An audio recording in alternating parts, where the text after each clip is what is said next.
გაუწყობებით მიღებული დიაგნოზები და რატო ცოცხალი წყალი ჩემი დღევანდელი პირდაპირ ეთერის თემა იყო.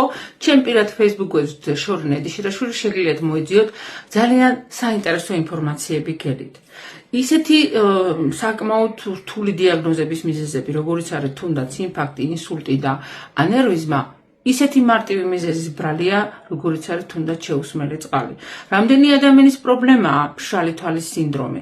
გასაგებია, რომ ძალიან ხშირად ვძივართ ჩვენ მოწყობილობებთან და ეს ხელს უწყობს ამ თემას, მაგრამ თვალის კაკლის 96% წყალია და რანაირად წარმოგიდგენიათ, რომ მხედველობა კარგი გქონდეს. მაღალი მჟავიანობა, გულძმარვები, შეუსმელი წყლის ბრალია, იგივე კუჭეშეკრულობა ყოველი მეორე თუ მესამე ქართველის პრობლემაა. ერთ-ერთი მიზეზი შეუსმელი წყალია. სასახსრე სითხე როგორ წარმოიშვეს თუ ჩვენ არ დავიწყეთ შესაბამისი რაოდენობით ოღონდ ცოცხალი წყლის